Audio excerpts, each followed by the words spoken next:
अपराधिक गतिविधिमा संलग्न ठगीमा संलग्नहरू पनि छन्। त्यसो भएको कारणले गर्दाखेरि अब चिन्नुपर्ने नेपाली जनताले यतिखेर हो। अब चुनावमा नै चिन्न सकेन भने नेपाली जनताले दुःख पाउनको सिवाय अरू केही पनि होइन म चाहिँ देख्दिनँ। यसो भएको कारणले सबैले भन्नुपर्ने भयो जय माटो जय देश।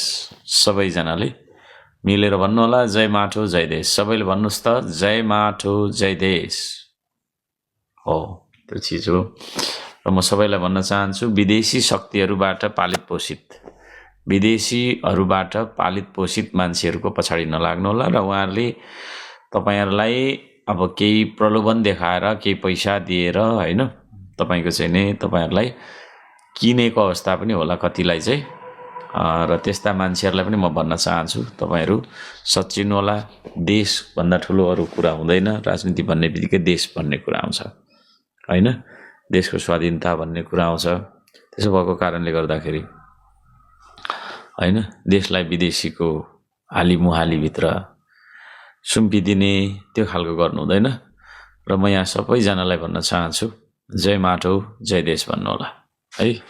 सबै मिलेर जय माटो जय देश भन्ने दिन आएको छ मित्रहरू। त्यो दिन आएको छ। सबै मिलेर जय माटो जय देश भनौं। सबैले भनौं जय माटो जय देश। त्यो छ र अहिले भर्खरै एउटा उ आएको छ हैन गठबन्धन गर्ने जनतामा जानु कता छ जनताले स्वीकार्नु हैन परेको छैन। को प्रधानमन्त्री बन्ने को के बन्ने भनेर पनि तपाईको चाहिँ भनेको सुन्छु र यहाँ सबैजनालाई म त्यो भन्न चाहन्छु। केही साथीहरु यहाँ आउनु भएको छ हैन सहकारी अपचलन गर्ने साथीहरु पनि हुनुहुँदो रहेछ यहाँ। तपाईहरुलाई पनि बुद्धि फिरोस् तपाईहरुको हैन। यो देश बनाउने विषय हो। यो देश बचाउने विषय हो। पहिला त्यो तपाईहरुको सभापतिलाई लागेको कुराहरु क्लियर गर्नुस्।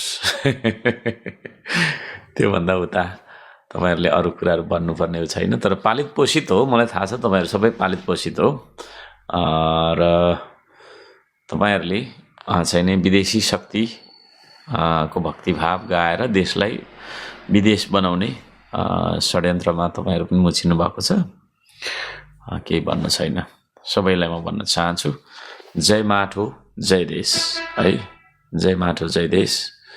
देशलाई माया गर्नुस् सबै मिलेर हामी सबै मिलेर चाहिँ नि अब यो देशलाई बचाउनु पर्छ बनाउनु पर्छ हैन। दुनियालाई ठग्ने दुनियाको चाहिँ नि तपाईको गरीबलाई ठग्ने गरीबलाई उठीपास गर्ने पेटमा लात हान्ने मान्छेहरुको गठबन्धन भएको सुन्दाखेरि बडो हाँस उठ्छ मलाई है। त्यस्तो छ। भएको कारणले गर्दाखेरि सबैलाई मेरो अनुरोध हामी सबै मिलेर यो देशलाई बचाउनु पर्छ बनाउनु पर्छ है। देशलाई बचाउने र बनाउने विषय भन्दा ठूलो अरु केही पनि हुन सक्दैन। त्यो भन्न चाहन्छु मित्रहरू सबै मिलेर जय माटो जय देश भन्नु होला है। जय माटो जय देश भन्नु होला। त्यो चीज छ र सबैलाई मेरो अनुरोध छ हामी सबै मिलेर अब जय देश जय माटो भन्न जरुरी छ। यहाँ पालित पोषित मान्छेहरु पनि आइराखेका छन्। केही पालित पोषित मान्छेहरु मिडिया ट्रायल गर्नलाई हैन माहिर छन्। यो हाँस उठ्छ सम्झिँदा है। त्यो छ। भएको कारणले हामी सबै मिलेर अब विदेशी दलालहरुलाई भगाउनु पर्छ। विदेशी दलालहरु जसले एमसीसी गरे एमसीसी को मतियारी गरे हैन जसले सिंहदरबार खरानी बनाए जसले जेनजीलाई तपाईको दुरुपयोग गरेर रगतमा टेकेर कुर्सीमा आसीन भएर बसिरहेछन् यस्ता मान्छेहरु सबैलाई सोरपटार अब नेपाली जनताले धुलो चटाउनु पर्छ। त्यो धुलो चटाउने दिन भनेकै चुनाव हो। त्यसमा आउनु पर्छ। यहाँ सबैजनालाई म त्यो भन्न चाहन्छु मित्रहरू हामी सबै मिलेर अब यो देशलाई समुन्नत बनाउनु पर्छ हैन। यो देशलाई समुन्नत बनाउनु पर्छ। यो चीज हो। सबैलाई म त्यो भन्न चाहन्छु र 1300 जना जति मान्छेले मलाई हेरिराख्नु भएको छ। तपाईहरु सबैजनाले भन्नुहोला जय स्वाभिमान, जय श्रमदान भन्नुहोला है। जय स्वाभिमान, जय श्रमदान भन्नुहोला है। विदेशी दलालहरुको पछाडी नलाग्नुस्। विदेशी दलालले देशलाई हैन दलालीमा लैजान्छन्, त्यति हो कुरा, अरु केही हुँदैन है।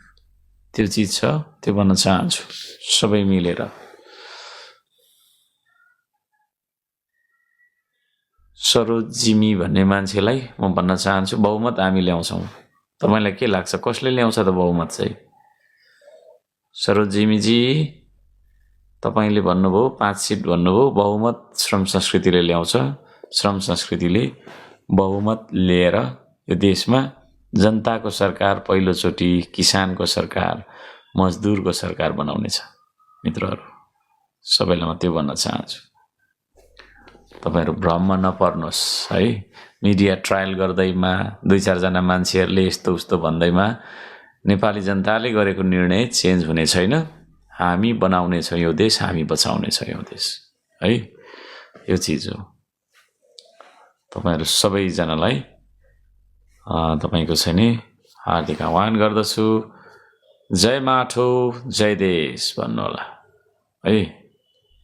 जय माटो जय देश।